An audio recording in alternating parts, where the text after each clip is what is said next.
Just look at the expression on JC De La Pena's face as she helps a doctor deliver her mother's newborn baby. Absolutely amazing. So here's how it happened. Heed their warnings. You do not want to be on the roads right now. MDOT has blocked off certain sections, certain roads and bridges that they know are going to ice over, but they can't protect you from everything. Now, the next thing I want to show you is just how absurdly deep this is right now. Now, I'm laughing because I got to come into work today and play in a puddle. Probably a lot less funny for the workers with the city of Jackson and anyone who lives around this area who's going to be having a lot of water issues after dealing with this for so many months. Now, I told you there were a couple of things I wanted to zoom in on, so I'm going to do that now. Here are those little spurts of water I was talking about right there. There's one. Good morning, I'm Marie Edinger. Right now, Jackson police are on the lookout for a man wanted in a deadly shooting. Are the prices of your prescription drugs making you sick? Many patients are seeing a huge price jump in the cost of their drugs. Last year alone, prescription drug prices rose nearly 6 times the rate of inflation. Listen to this. You usually find out about school closings by a text or email, maybe here on your local news. But take a listen to an Illinois high school principal who sang to his students, Simon and Garfunkel style, about Friday's snow day. Now, there are a lot of names you need to keep straight for this story. So Calvin Harris is a Makita board member who works with Rudy Warnock's engineering firm. I got to meet these great kids who have these big dreams, and the supplies are just a small way to help them reach those goals. So the duo making the donation. The smoke has definitely gone down in the past few minutes, but the problem is it's a really windy day today, and every time that wind picks back up, so do the sparks here. And I'm going to step behind the camera really quickly and kind of show you what I've been looking at the past few minutes here. So firefighters still on scene working. You see them there. The polls here close at 7 o'clock today, and we're going to be here all night bringing you the latest results as soon as we get them in. So definitely check in with us later. And this was a head-on collision, according to Major Pete Luke with the Hinds County Sheriff's Department. Still working right now, as you can see. Luckily, Air Care has just arrived on scene. That's to transport the woman from this car to the hospital as fast as possible. March for Our Lives is expected to draw people from all across the country, including school shooting survivors from Parkland, Florida. The car traveled the streets for years, helping transitional youth learn a craft. All right, first alert meteorologist Michael Haynes back with us now for another check on your weekend forecast. You never just use the word gross. It's gross outside. Yeah, it really is. This is what democracy looks like. This is what democracy looks like. Students, parents, grandparents, teachers, supporters from all walks of life gathered by the Mississippi Supreme Court building, calling across to lawmakers at the Capitol, We want change. all demanding one thing. What do we want? Gun laws. What do we want? Now. The protesters all marching with a common purpose, but different motivations bringing them there. Abby Savak is a 7th grade student who says she wants stricter gun laws because the fear of a school shooting is distracting in class. We've been having more lockdown drills to practice, and one of our teachers actually locks the doors no matter what, just to make sure we're safe. And they're a lot stricter about making sure we have hall passes when we're in the class and they know where we are at all times. Brett Pimentel teaches at Delta State University, where a professor was shot in the head in 2015. It wouldn't have helped us on our campus that day to have more guns around. It would have been better if the person who had a gun that day hadn't been able to get one.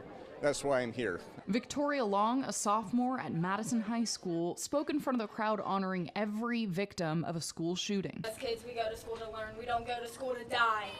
BS. BS. For everyone who says it is not the guns, it is the people behind the trigger, I call BS! This band of demonstrators, young and old, finally reaching a breaking point, calling on lawmakers for change. Bill Bryant, do your job. We're not anti-gun. We're anti-gun violence. Pro-gun safety. But these wounds won't heal, will not cool and congeal into another detached story to be chopped and screwed and misconstrued, a proposal to be blocked or a statistic to be topped. Marie Edinger, 3 on your side. The volunteers go through and sort the sweet potatoes. For instance, this one's hard, so we know it's good, but this one is soft, so they throw that out. They put about 10 pounds of sweet potatoes in each bag, and they give that out to whoever needs it. There it goes.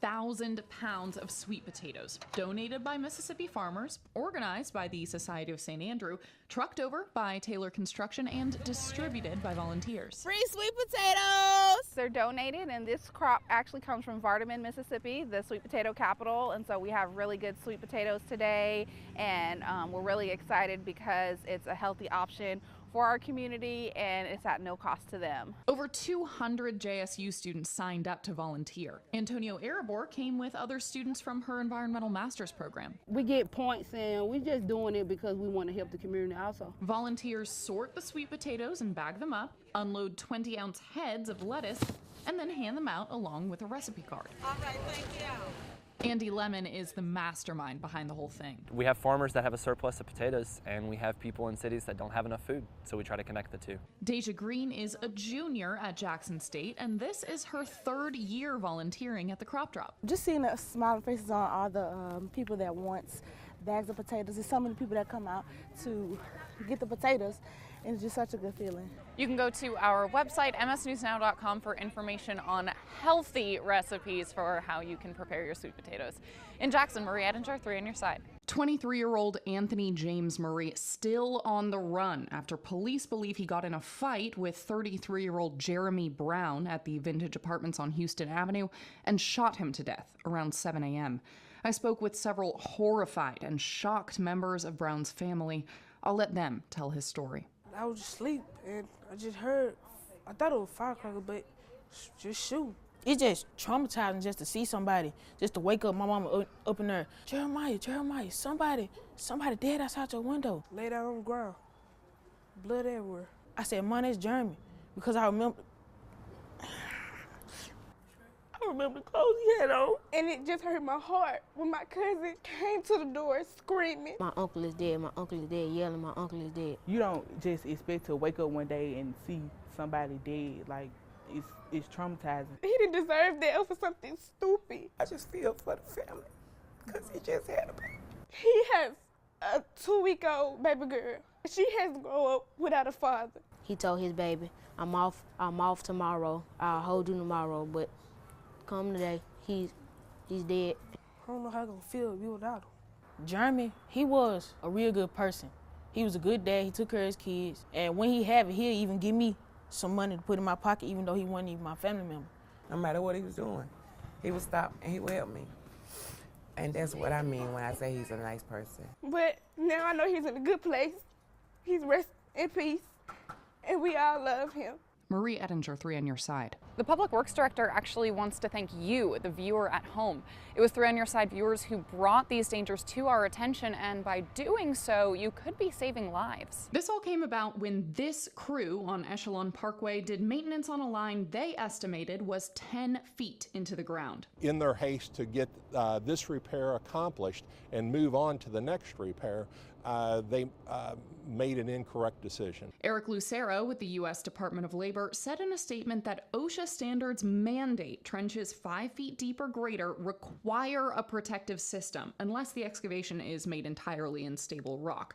But the Occupational Safety and Health Administration does not regulate local government workers, so the city of Jackson isn't technically held to that standard. In our standards, if the excavation goes below 5 feet, we need shoring equipment or we need to slope the sides out 1.5 to 2 feet for every foot of excavation. But workers in Jackson rushing through their assignments and failing to set up proper safety precautions, it's nothing new.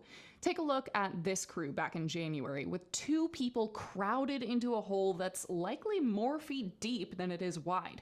Or this man on Vine Street working in a hole with unsupported sides higher than his head. I've talked to the manager of that department and directed him to go on, get that reminder out to our workers. They did a magnificent job for us during the winter emergency. They know there's a backlog of work. They're trying to get on to the next job site, but we always have time to be safe. If you see any more dangerous work sites like this, definitely let us know. You can call us, email us, send us a Facebook message, whatever you'd like. In Jackson, Marie Edinger, 3 on your side. Idalia says she was walking here along Townsend Road, holding her baby in her arms, 2 other children behind her, just feet away from her house, when a driver in this lane swerved to the opposite side and hit her and her baby.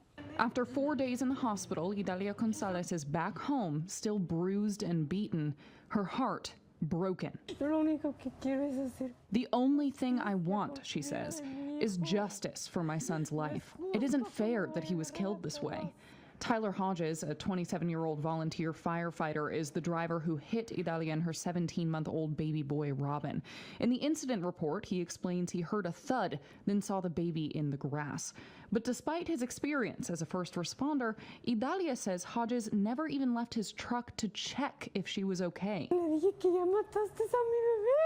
I told him, "You killed my baby," because I had my baby in my arms.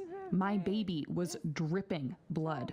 Forest Police Chief Will Jones says investigators are finishing up gathering evidence and will soon turn the case over to the DA, who will decide whether to press charges. I did call Tyler Hodges shortly after 2 o'clock to ask his side of the story and left a voicemail. As of right now, he has not gotten back to me. In Forest, Maria Edinger, 3 on your side.